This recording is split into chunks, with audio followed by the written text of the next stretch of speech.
ایک بوڑھا شخص گلی کے ایک کونے پر بیٹھا تھا، اپنے کانپتے ہوئے ہاتھوں سے اپنی پھٹی ہوئی چادر کو سی رہا تھا۔ جب کوئی راہ گیر اس کے قریب سے گزرتا، جب کوئی مسافر اس کے قریب سے گزرتا تو یہ بوڑھا شخص اپنی لرزتی ہوئی آواز میں پوچھتا، روتے ہوئے پوچھتا، بیٹا کیا تم نے میرے بیٹے کو دیکھا ہے؟ کیا تم نے میرے بیٹے کو دیکھا ہے؟ ہر کوئی اسے نظر انداز کر کے آگے بڑھ جاتا۔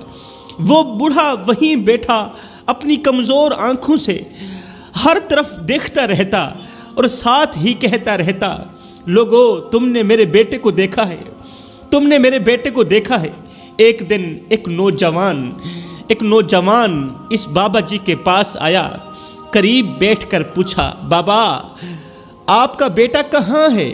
بار بار تم کہتے ہو لوگو تم نے میرے بیٹے کو دیکھا ہے، بتاؤ تو صحیح تمہارا بیٹا کہاں ہے؟ یہ سنتے ہی بوڑھے باپ کی آنکھوں میں آنسو آ گئے۔ وہ کانپتی ہوئی آواز میں بولا بیٹا میرا بیٹا مجھے چھوڑ کر چلا گیا ہے، میرا بیٹا مجھے تنہا اکیلا چھوڑ کر چلا گیا، میرا بیٹا مجھے بے یار و مددگار چھوڑ کر چلا گیا۔ شاید اس نے مجھے اس لیے چھوڑ دیا ہوگا کہ میں اب کمزور ہو گیا ہوں، میری کمر جھک گئی ہے، میرے ہاتھ کانپنے لگے، شاید میرے بیٹے کو میرا بوڑھا ہونا بوجھ لگا ہوگا۔ ہائے اسے میرے ہاتھوں کی دعائیں نظر نہ آئیں، میری کپ کپاتی انگلیاں نظر نہ آئیں، میری کمزور آنکھیں نظر نہ آئیں، میرا کمزور کندھا نظر نہ آیا۔ وہ بھول گیا کہ جس شاخ نے اسے سایہ دیا تھا وہ شاخ آج اپنے پتے کھو رہی ہے۔ وہ بھول گیا کہ جس باپ نے اس کی مسکراہٹ کے لیے اپنی ہڈیاں کمزور کیں، اس کی مسکراہٹ کے لیے اپنی ہڈیاں کمزور کی، وہ بیٹا اس باپ کی دعاؤں کے بغیر کچھ بھی نہیں ہے۔ بھائیو میرا بیٹا اپنی بیوی کی باتوں پر آ کر مجھے تنہا اکیلا چھوڑ کے چلا گیا، یہ کہہ کر چلا گیا کہ ابا میں ابھی آ رہا ہوں، ابھی تجھے لینے آ رہا ہوں۔ 3 دن گزر گئے ہیں، میرا بیٹا ابھی تک مجھے لینے نہیں آیا، میں 3 دن کا بھوکا ہوں، کسی نے مجھے روٹی نہیں دی، کسی نے مجھے پانی نہیں دیا۔ اللہ کا کرنا ایسا ہوا، اپنا درد سناتے سناتے، اپنے دکھ سناتے سناتے عین اسی وقت بوڑھے کی موت واقع ہوگی۔ بوڑھا شخص مر گیا، مگر مرنے سے پہلے ایک جملہ دے کر مرا تھا۔ کہنے لگا، بھائیو جا کر میرے بیٹے کو کہہ دینا، او میرے لخت جگر، میرے نور نظر، تو نے میرے ساتھ جو کچھ بھی کیا میں نے تجھے معاف کیا، تو نے مجھے نوکر سمجھا میں نے تجھے معاف کیا، تو نے مجھے دھکے دے کر گھر سے باہر نکالا میں نے تجھے معاف کیا، تو میرا بیٹا ہو کر میرے ساتھ نوکروں کا سا سلوک کرتا رہا، میں نے وہ بھی تجھے معاف کیا، مگر بیٹے میری ایک چھوٹی سی خواہش ہے، آخری خواہش ہے، یہ پوری کر دینا کہ جب بھی میری قبر پر آنا تو مسکراتے ہوئے آنا، روتے ہوئے مت آنا، کیونکہ اس وقت تیرے آنسو صاف کرنے کے لیے میرے پاس ہاتھ نہیں ہوں گے تیرے آنسو صاف کرنے کے لیے۔ اس لیے جب تو میری قبر پر آنا تو مسکراتے ہوئے آنا، روتے ہوئے مت آنا۔ اگر تو روتے ہوئے میں باپ کی قبر پر آئے گا تو قبر کے اندر بھی مجھے سکون نہیں ملے گا کہ میرا بیٹا رو رہا ہے۔ ہائے وہ باپ جو ساری زندگی اپنے اولاد کے دکھ سہ کے جیا، آج اپنے آخری وقت میں بھی ظالم اولاد کو معاف کر کے ہی اس دنیا سے رخصت ہو رہا ہے۔ جوانوں رات کا سناٹا تھا، مدینے کی گلیاں خاموش تھیں اور ہر طرف سکون کا عالم تھا۔ اچانک مسجد نبوی کے قریب سے ایک درد بھری آواز گونجی۔ اچانک مسجد نبوی کے بالکل قریب سے ایک درد بھری آواز گونجی۔ وہ آواز کچھ اس طرح کی تھی کہ یا اللہ میں نے تیرے دیے ہوئے امتحان پر صبر کیا، میری اولاد کی طرف سے مجھے جو دکھ ملے میں نے قبول کیے، مجھے جو درد ملے میں نے قبول کیے۔ یا اللہ میں نے اپنی اولاد کے لیے اپنا سب کچھ قربان کیا، اپنی اولاد کے لیے اپنا سب کچھ کھو دیا، مگر آج وہی اولاد مجھے دھتکار کر بھکاری بنا کر چلی گئی۔ آج اس اولاد نے مجھے دھکے دے کر گھر سے باہر نکال دیا، مجھے دھتکار کر بھکاری بنا گئی۔ اللہ، کیا یہ وہی اولاد ہے جسے میں نے اپنی دعاؤں سے مانگا تھا، جس اولاد کو رو رو کر مانگا تھا؟ میں اپنی رگوں سے خون نکالتا رہا، اولاد کی رگوں میں ڈالتا رہا، میں اپنے منہ سے روٹی کے نوالے نکالتا رہا، اولاد کے منہ میں ڈالتا رہا۔ کیا یہ وہی اولاد ہے جس نے مجھے دھکے دے کر گھر سے باہر نکال دیا، جس کی وجہ سے میں دن رات پریشان ہوں؟ ادھر سے حضرت سیدنا عمر فاروق رضی اللہ تعالی عنہ، آپ کا معمول تھا کہ آپ رات کو مدینے کی گلیوں میں گشت فرمایا کرتے تھے۔ معمول کے مطابق آج بھی آپ مدینے کی گلیوں میں گشت کر ہی رہے تھے، گشت پر ہی تھے کہ حضرت عمر فاروق بابا جی کی یہ دل دہلا دینے والی آواز سن کر رک گئے، آپ ٹھہر گئے۔ حضرت عمر نے فوراً بابا جی کی طرف قدم بڑھائے، قریب جا کر ایک بوڑھے شخص کو مسجد کے دروازے کے قریب زمین پر بیٹھے ہوئے پایا۔ آپ نے دیکھا ایک بوڑھا شخص ہے، چٹی داڑھی ہے، مسجد نبوی کے قریب زمین پر بیٹھا رو رہا ہے۔ اس بوڑھے کے ہاتھ آسمان کی طرف اٹھے ہوئے ہیں اور آنکھوں سے آنسو بہ رہے ہیں۔ اللہ اکبر۔ حضرت عمر فاروق رضی اللہ تعالی عنہ نے بابا جی سے نرمی سے پوچھا، بابا کیا بات ہے؟ تم اتنے غمگین کیوں ہو؟ تم اتنے پریشان کیوں ہو؟ ہے بوڑھے نے اپنا سر اٹھایا اور جیسے ہی امیر المومنین کو دیکھا، دیکھتے ہی دیکھتے اس کے رونے اور سسکیوں میں اور اضافہ ہو گیا۔ بوڑھا شخص رو کر کہنے لگا، اے امیر المومنین، میں وہ بدقسمت باپ ہوں جس نے اپنی جوانی اپنی اولاد کے لیے قربان کی، اولاد کے لیے زمین کا سینہ چیر کر روزی کمائی، اپنی خوشیوں کو قربان کیا، اپنی خوشیوں کو ان کی خوشیوں پر قربان کیا، اپنی بھوک کو ان کی بھوک پر قربان کیا، اپنی مسکراہٹ کو اولاد کی مسکراہٹ پہ قربان کیا۔ مگر آج اسی اولاد نے، جن کے اوپر میں ہزاروں نعمتوں کی بارش برساتا رہا، آج اسی اولاد نے مجھے دھکے دے کر گھر سے باہر نکالتے ہوئے کہا، ابا ہم تیرے لیے کچھ نہیں کر سکتے، ابا ہم تیرے لیے کچھ نہیں کر سکتے، ہم تمہارے بوجھ کو برداشت نہیں کر سکتے۔ یا امیر المومنین، میں وہ بدقسمت باپ ہوں جو کڑکتی دھوپ میں تتی ریت کے اوپر اپنی اولاد کے لیے روزی روٹی کماتا رہا کہ مجھے کچھ ملے نہ ملے، میرے بچوں کو روٹی کا ٹکڑا مل جائے، میرے بچوں کی ہر چھوٹی موٹی خواہش پوری ہو۔ حضرت آج ان بچوں نے میرے ساتھ وہ سلوک کیا جو ایک ظالم آقا اپنے غلام کے ساتھ بھی نہیں کرتا، ایک ظالم مالک اپنے نوکر کے ساتھ بھی نہیں کرتا۔ میری اولاد نے مجھے دھکے دے کر گھر سے باہر نکال دی۔ ہائے، بوڑھے کے درد بھرے جملے سنتے ہی حضرت عمر فاروق رضی اللہ تعالی عنہ کے چہرے پر غصے اور دکھ کے آثار نمایاں ہو گئے۔ حضرت عمر نے روتے ہوئے ایک گہری سانس لی اور ساتھ ہی کہا، بابا تمہارے نافرمان بیٹے کہاں ہیں؟ کہاں ہیں وہ بدماش جنہوں نے تجھ جیسے باپ کو دھکے دے کر گھر سے باہر نکال دیا؟ تمہارے نافرمان بیٹے کہاں ہیں؟ مجھے ان کے پاس لے چلو۔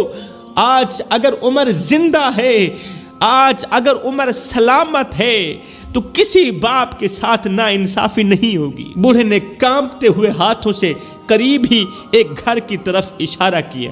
حضرت عمر فاروق رضی اللہ تعالی عنہ نے فوراً اس گھر کے دروازے پر دستک دی تو اندر سے ایک نوجوان نکلا۔ حضرت عمر کو دیکھتے ہی وہ نوجوان گھبرا گیا۔ امیر المومنین، آپ اس وقت یہاں کیسے آئے؟ حضرت عمر فاروق رضی اللہ تعالی عنہ کی گرجتی ہوئی آواز گونجی، ہاں میں یہاں آیا ہوں اس باپ کے لیے جسے تم نے دھتکار دیا، اس مظلوم باپ کے لیے میں یہاں آیا ہوں جس پر تم نے ظلم کی انتہا کر ڈالی۔ میں اس لاوارث باپ کے لیے آیا ہوں جسے تم نے دھکے دے کر گھر سے باہر نکال دیا، اس غریب باپ کے لیے آیا ہوں جسے تم نے بے یار و مددگار چھوڑ دیا۔ او نادانو، کیا تم نے رسول کریم کا وہ فرمان نہیں سنا کہ رسول کریم نے فرمایا والدین کو ستانے والا، والدین کو دکھ دینے والا جنت میں جانا تو رہی دور کی بات، جنت کی خوشبو بھی نہیں سونگھ سکے گا۔ والدین کو دکھ دینے والا، والدین کو پریشان کرنے والا، والدین کے آگے اونچی اونچی آواز میں بات کرنے والا، ارے جنت میں جانا تو رہی دور کی بات، جنت کی خوشبو بھی نہیں سونگھ سکے گا۔ یہ سنتے ہی اس نوجوان نے ہاتھ جوڑے، باپ کے قدموں پر ہاتھ رکھتے ہوئے کہا، حضرت مجھے معاف کر دیجئے، مجھ سے بہت بڑی غلطی ہو گئی، آج کے بعد میں اپنے باپ کی نافرمانی نہیں کروں گا، میں باپ کی خدمت کروں گا، مجھے نہیں پتا تھا، میں نادان تھا، نہ جان سکا کہ باپ کی رضا میں ہی اللہ کی رضا ہے، باپ کی خوشی میں ہی اللہ کی خوشی ہے، باپ کی خدمت میں ہی اللہ کی خوشی ہے۔ جوانوں، یہ واقعہ تو ہو گیا ختم، اب میں آپ سے مخاطب ہوں میرے بھائیوں۔ آج اگر ہم اپنے معاشرے پر غور کرتے ہیں تو وہ بوڑھا باپ جس نے اپنی پوری زندگی اولاد کی خوشیوں پر قربان کر دی، آج انہی اولاد کے ہاتھوں ذلت اٹھا رہا ہے۔ وہ ہاتھ جو کبھی اپنے بچوں کے لیے دعائیں اٹھایا کرتے تھے، آج وہ بوڑھے ہاتھ نافرمان اولاد کی وجہ سے لرز رہے ہیں، کانپ رہے ہیں۔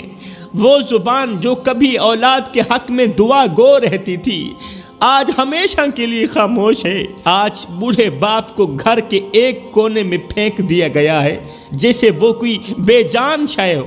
اولاد اسے نوکر سمجھتی ہے، اس کی باتوں کو جھڑک دیتی ہے، اس کی ضروریات کو بوجھ قرار دیتی ہے، لیکن کمزور باپ کے دل سے ایک ہی فریاد نکلتی ہے، ایک ہی دعا نکلتی ہے، یا اللہ اگر یہ میرے لیے آزمائش ہے تو مجھے صبر دے، مگر میری اولاد کو ہدایت دے، میری اولاد کو ہدایت دے، کیونکہ والدین کے دل ٹوٹنے کی آواز زمین تو برداشت کر لیتی ہے مگر خدا کا عرش برداشت نہیں کر سکتا۔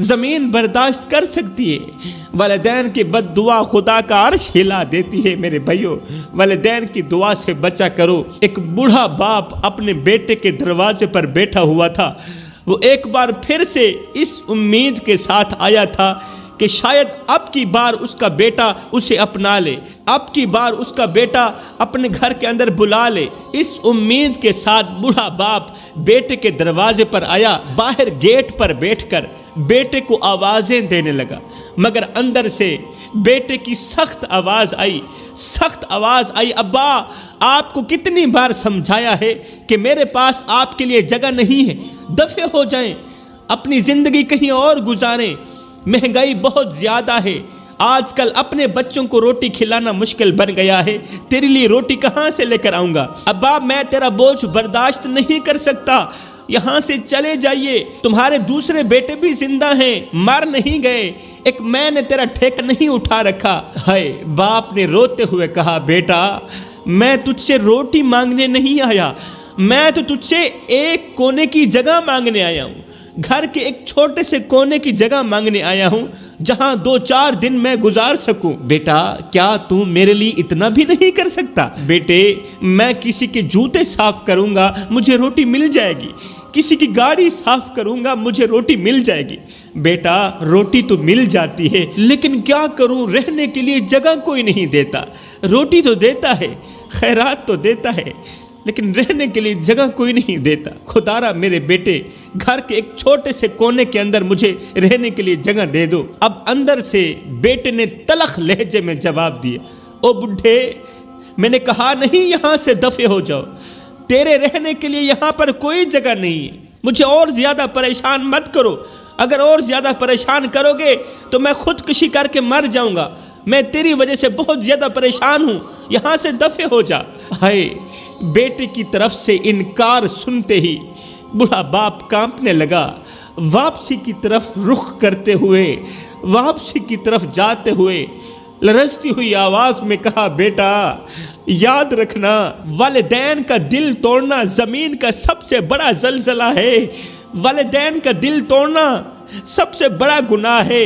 بیٹا میں تمہیں بد دعا تو نہیں دوں گا، لیکن اتنا ضرور کہوں گا کہ ایک دن تمہاری زندگی میں آئے، ایسا ایک دن تمہاری زندگی میں ضرور آئے تاکہ تمہیں یہ احساس ہو کہ والدین کی محبت کیا ہوتی ہے۔ ایمان سے بتاؤ میرے بھائیو، جب وہ بوڑھا باپ خالی ہاتھ بیٹے کے دروازے سے اٹھا ہوگا تو اس کے دل پر کیا گزری ہوگی جب اس نے لرزتے ہاتھوں سے بیٹے کے دروازے پر دستک دی ہوگی، تو شاید وہ یہ سوچ رہا ہوگا کہ ابھی اندر سے محبت بھری بیٹے کی آواز آئے گی، ابھی بیٹے کی طرف سے پیار بھری آواز آئے گی کہ ابا اندر آ جائیے نا، ابا آ گئے، آنے میں دیر کیوں کر دی، ابا اندر آئیے نا۔ مگر ہائے، جب بیٹے کے الفاظوں نے باپ کو جھڑک کر کہا ہوگا یہاں کیوں آئے ہو، پھر آ گئے مجھے پریشان کرنے، تمہارے لیے کوئی جگہ نہیں ہے میرے گھر کے اندر، تو وہ باپ کیسے اپنے دل کے ٹکڑے سمیٹ کر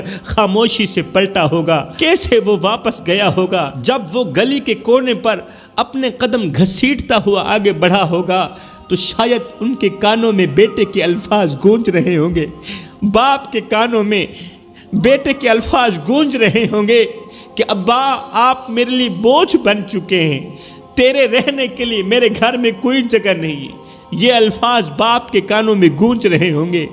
میرے بھائیوں، وہ لمحہ صرف اس باپ کے لیے نہیں بلکہ پوری انسانیت کے لیے شرم کا مقام ہے۔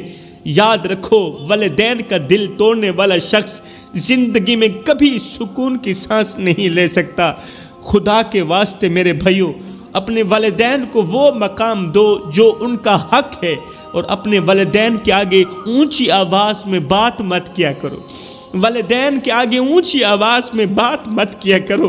جس دن یہ خاموش ہو گئے اس دن تم ان کی آواز سننے کو ترسو گے۔ شرط لگی تھی دنیا کو ایک ہی لفظ میں لکھنے کی، لوگ کتابیں ڈھونڈتے رہے، میں نے قلم اٹھائی، ماں لکھ دیا۔